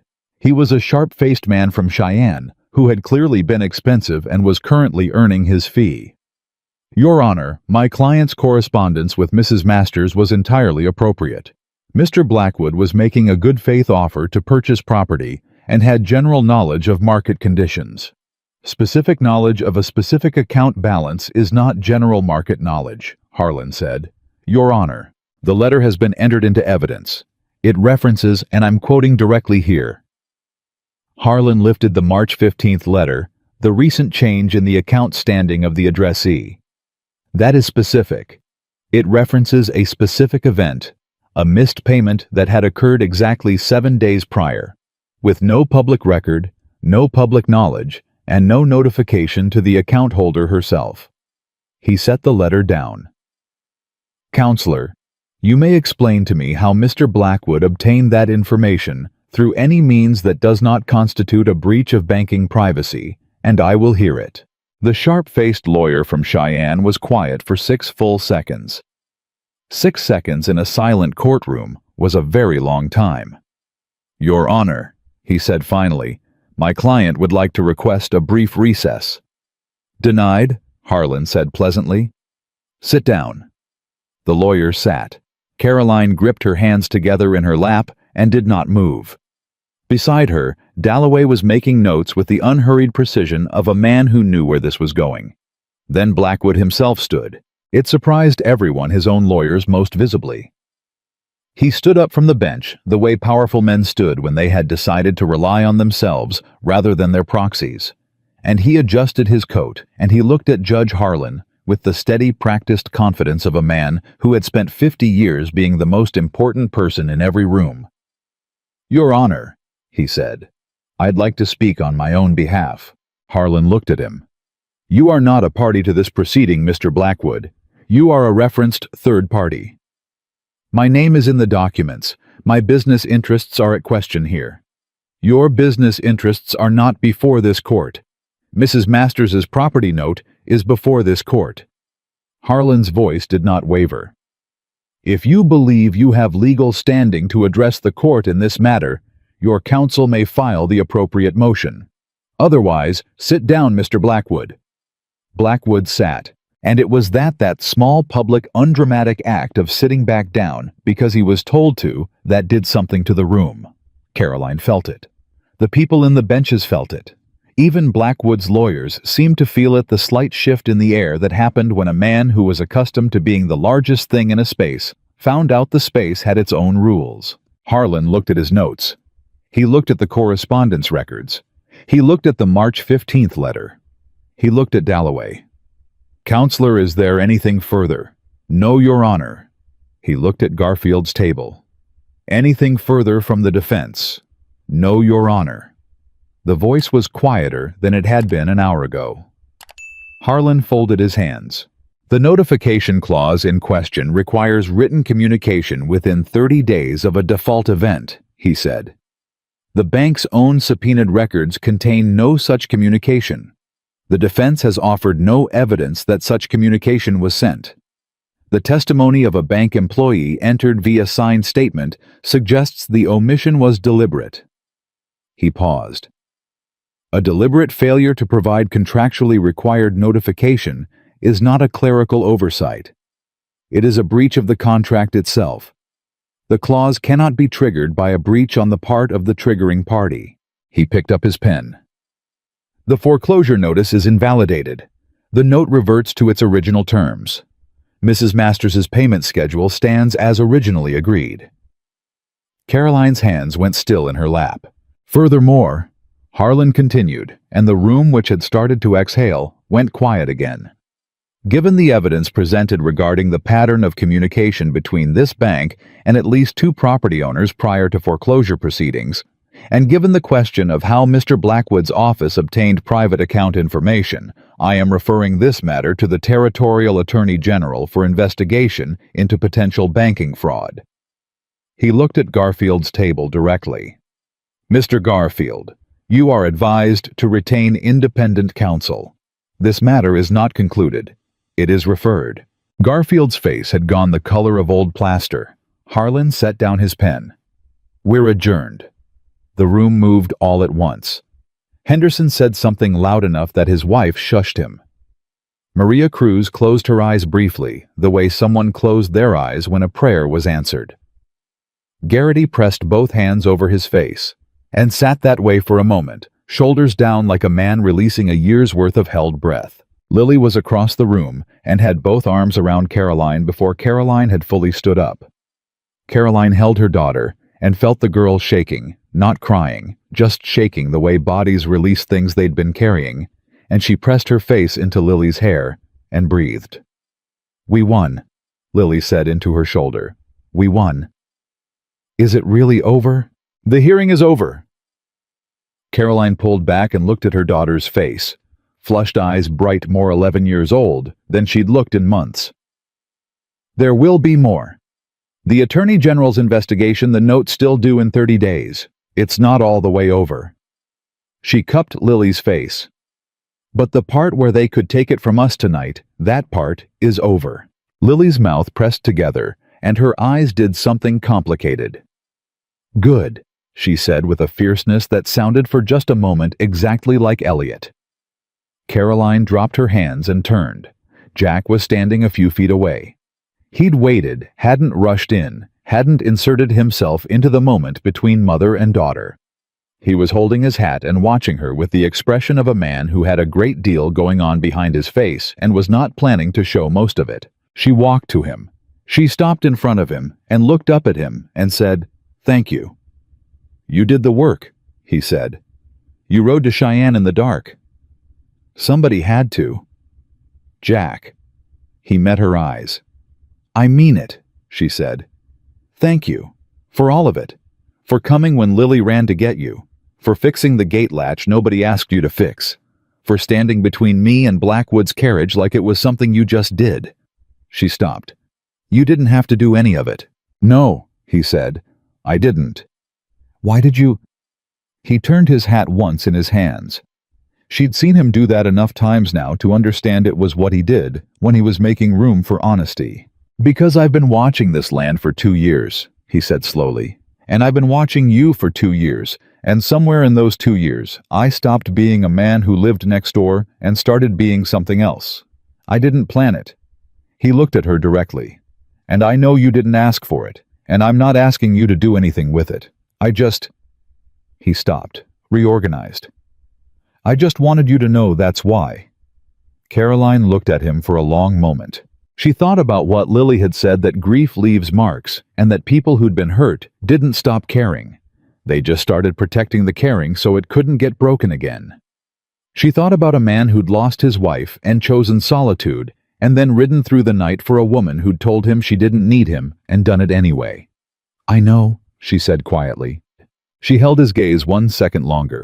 Then she turned back toward the room, toward Dalloway, who was talking to Garrity, toward Henderson, who was shaking Garrity's hand, toward Maria, who was watching Caroline with the patient expression of a woman who had seen the end of this coming long before anyone else.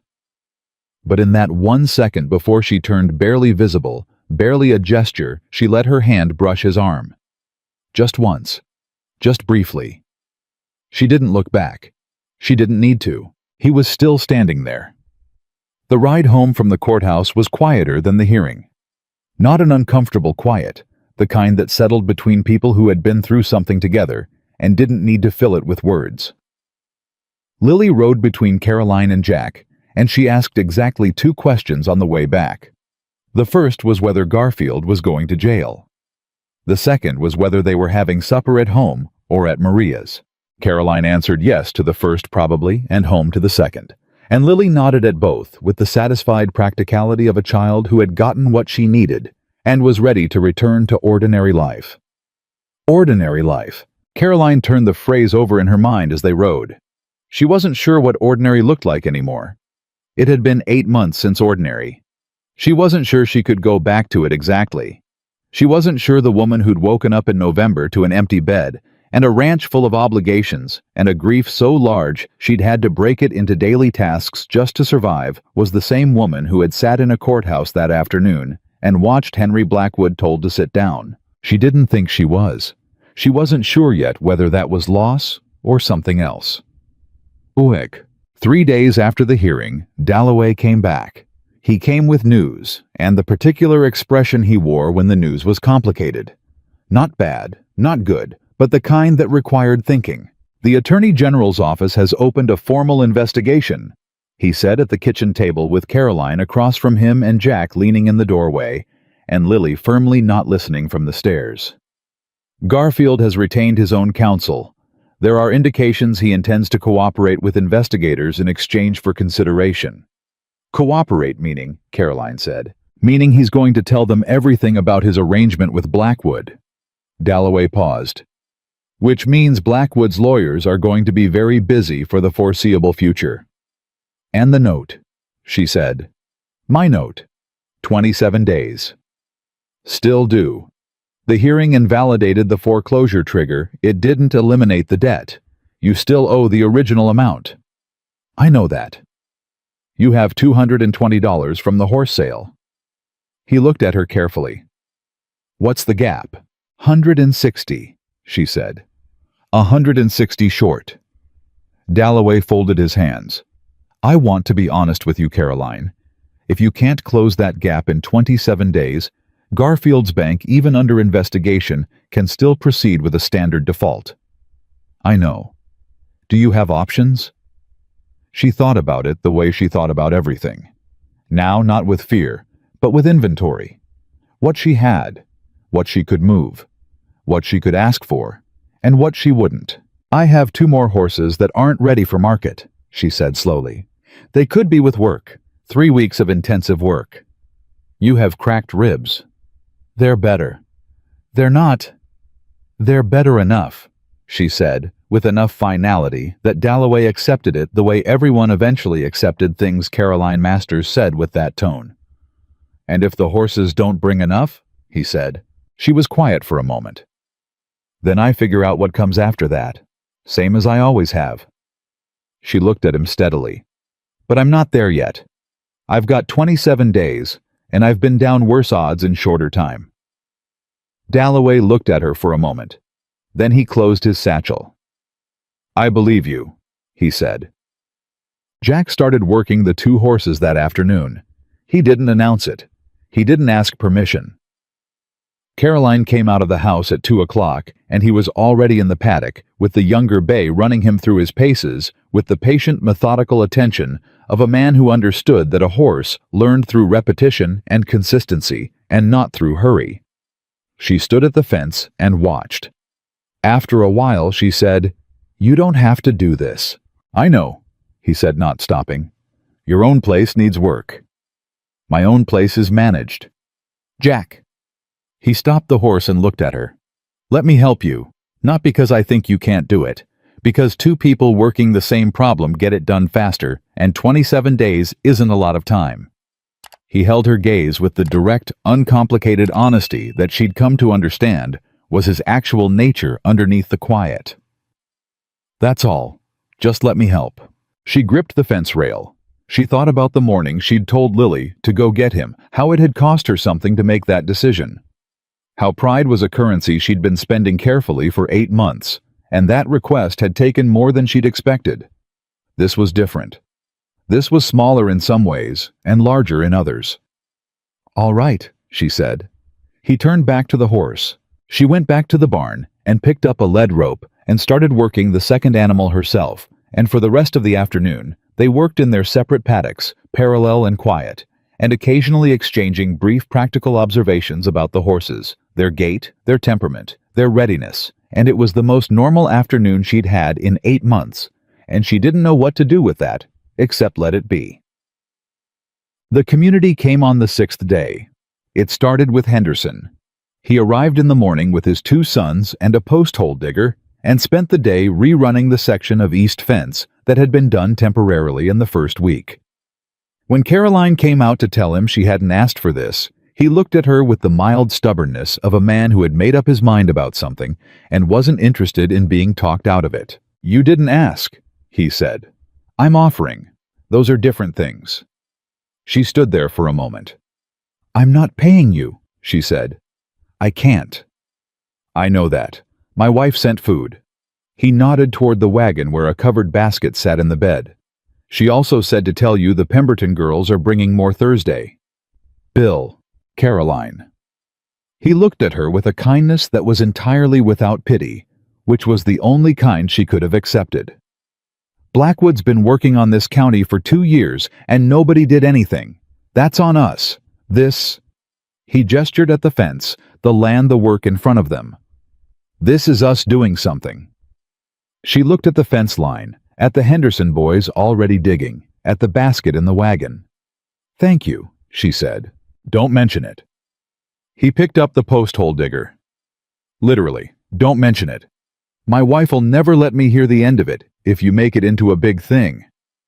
Despite everything, despite all of it, she laughed. It came out of her before she could decide whether to let it short and genuine and surprised at itself. Henderson grinned. "There she is," he said, and went to work. The widow Atchison showed up on the 8th day with her 2 grown nephews who fixed the water pump housing that Caroline had been managing with a piece of wire and optimism since April.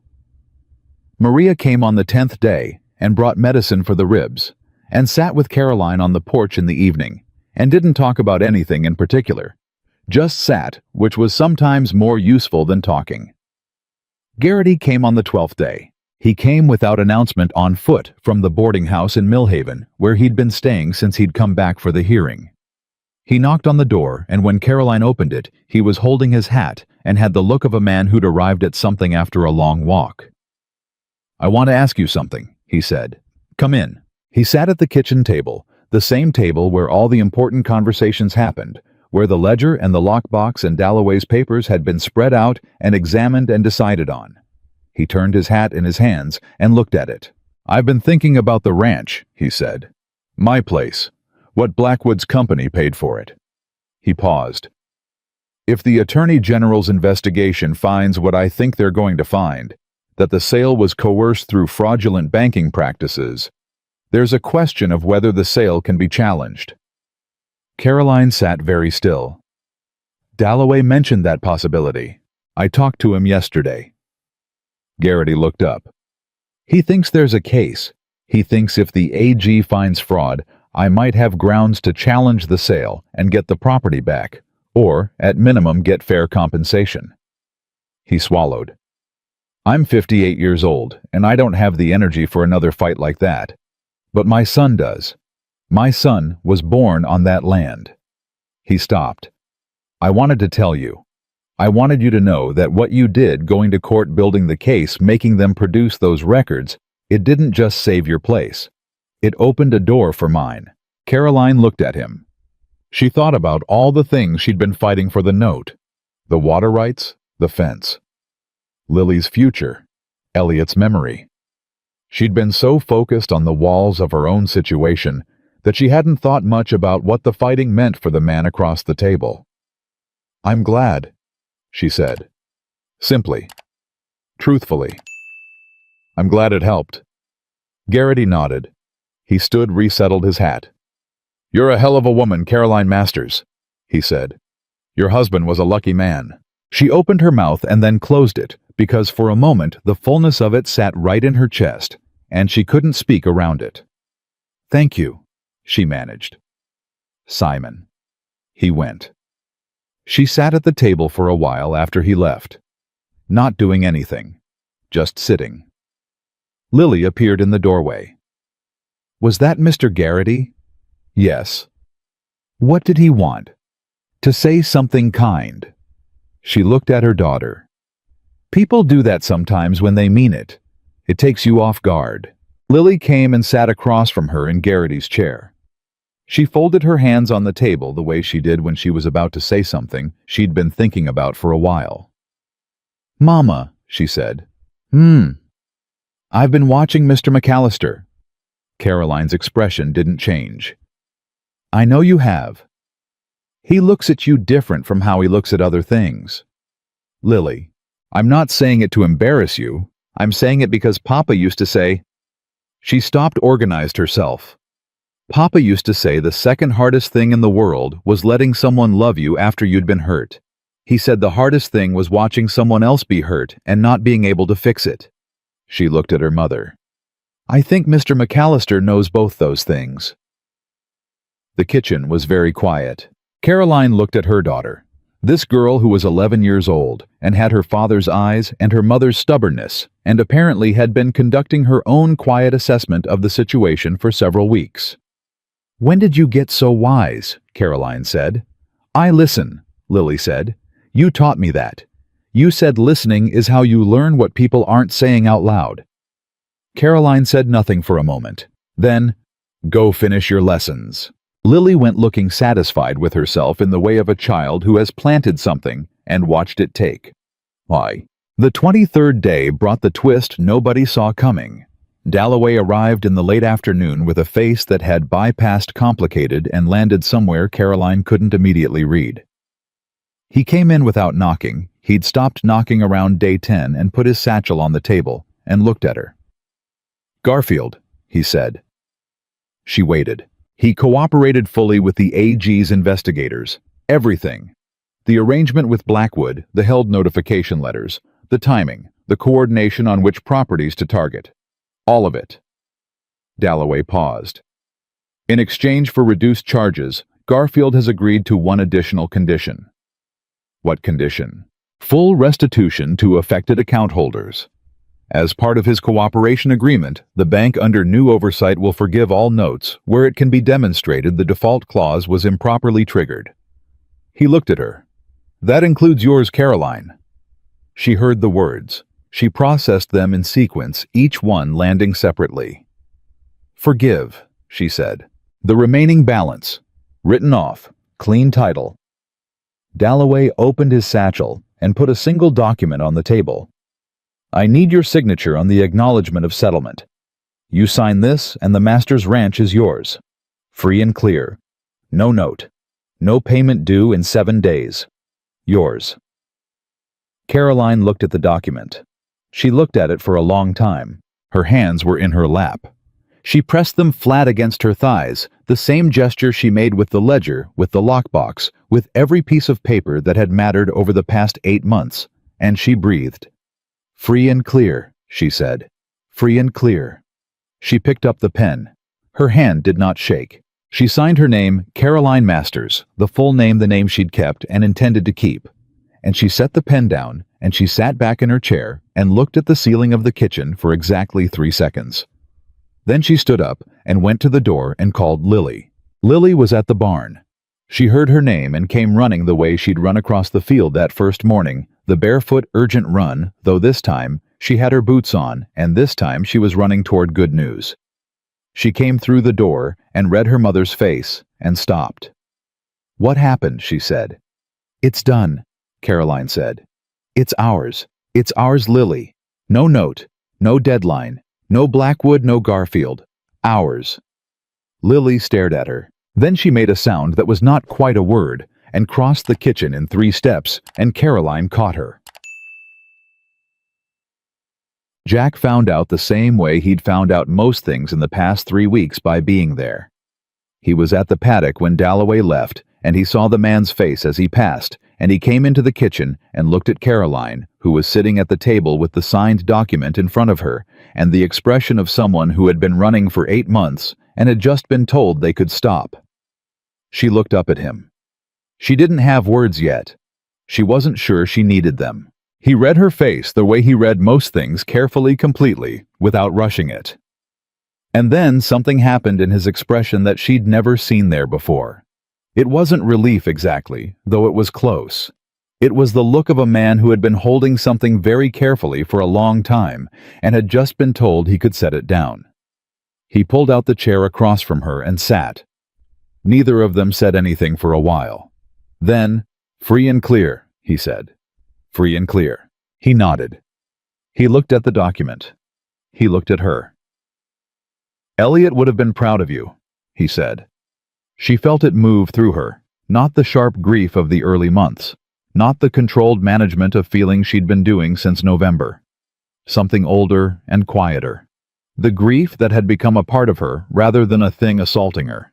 She let it be there, let it sit alongside everything else. "He would have been furious at Blackwood," she said. "Yes, he would have been loud about it. Very loud." She almost smiled.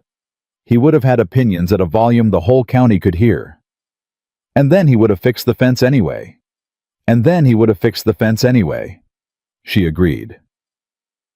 They sat with that for a moment, the shared understanding of a man neither of them would see again present in the room in the only way he could be now. Then Jack said, "What do you need?" It was the same question he'd asked on the first day. Standing in the barn. Her ribs cracked and Blackwood already circling. She looked at him. The last 3 weeks had changed things between them in ways that neither of them had stated directly, and both of them understood clearly. She thought about what Lily had said. About the second hardest thing in the world being letting someone love you after you'd been hurt. She thought about a man who had hidden behind his own grief the same way she'd hidden behind her competence, who had ridden through the night, not because anyone had asked him to, but because something in him had decided she was worth it before the rest of him had caught up. "Right now," she said, "right now. Right now I need someone to sit here with me for a few minutes while I figure out what it feels like to not be afraid." She held his gaze. "Can you do that?" "Yes," he said. "I can do that." He stayed. The night was warm. The kind of warm that the Wyoming summer made when it was done being punishing and was just being present. The air soft, the dark, easy, the stars in their usual arrangement above a land that had not changed its nature regardless of who was fighting over it. Caroline sat on the porch after Lily was asleep, and Jack was gone back to his own place, and the house was settled and quiet, and she looked out at the property. Her property. Free and clear. The words still felt new, still felt like something she needed to turn over a few more times before they were fully real. The east fence was solid. Henderson's boys had done good work. The pump was fixed. The horses the two she and Jack had worked for 3 weeks were in the paddock calm and ready, though she wouldn't need to sell them now, not on deadline. She'd sell them when the time was right for the right price on her terms. Her terms. She pressed her hand against the porch railing and felt the wood under her palm, old wood dry from the summer heat, worn smooth in the places where hands had rested before hers. Elliot's hands. Her own hands these past 8 months. Lily's hands someday. She thought about what she'd said to Lily the night before the hearing, that whatever happened, her daughter would know her mother had fought. She'd meant it as preparation for the possibility of loss. She hadn't known it would become something else. Evidence of a different kind of lesson. The lesson that a woman who refused to quit, who read her documents carefully and kept her letters and understood what she was sitting on, who was willing to go to court and put her name on a statement and face a powerful man in a room full of people, that woman did not always lose. Sometimes she won. Sometimes she won in ways she hadn't expected for reasons she hadn't fully predicted, with help from people she hadn't asked, and a man she hadn't planned on, and the winning didn't look the way she'd imagined winning would look. It was quieter. It was a signed document on a kitchen table, and a daughter asleep inside, and a neighbor who'd sat with her while she figured out what it felt like to not be afraid. It was enough. It was more than enough. She thought about Jack, about the way he'd set her name in the barn that first morning, practical and present, about his hands fixing the gate latch nobody asked him to fix, about the moment in the courthouse when she'd let her hand brush his arm, barely a gesture, barely anything, and the world had not fallen apart. She'd thought for a long time that Elliot was the last person she'd let herself need. She'd thought that after him, needing someone was a door she couldn't open again without knowing exactly what it would cost. She was beginning to think the cost was different from what she'd feared. Not safe. Nothing was safe. She knew that now, in the marrow of her bones, nothing was guaranteed. Not land, and not people, and not the summer staying summer. But worth it. The risk of it, the terrifying, ordinary human risk of it, was worth whatever it asked. She didn't know yet what that meant specifically, practically in the language of two people who were also neighbors with adjacent responsibilities and complicated histories, and a great deal of pride between them. She knew she wasn't afraid to find out. That was new. That was, she thought, the most significant thing that had changed. In November, she had woken up, and the fear had been so large she'd broken it into tasks just to survive it. She had managed, the fear controlled. It refused to show. It turned it into work and more work, until the working was the only thing she could see. She could see further now. She could see a fence that would hold through the winter. Lily's face in the courtroom when the judge ruled. Garrity walking out of the courthouse with his chin up. Henderson's boys digging post holes without being asked. Maria's hand on her arm. A man on a horse riding through the dark Wyoming night, because he'd decided she was worth it. She could see her land, hers, in the way it had always been intended, in the way Elliot had imagined when he'd built that fence before Lily was born, so she'd always have a safe place to run. She was still here. She was still standing, and Caroline Masters, widow rancher mother, and the woman who had faced down a corrupt land baron with nothing but the truth and the refusal to quit. She looked out at all of it, at everything she had fought for and kept, and she understood with the full, clear certainty of a woman who had earned every inch of what she knew, that this land, this life, this future was hers. She had held it. She intended to keep holding it, and there was not a man alive in that county or any other who was going to tell her any different.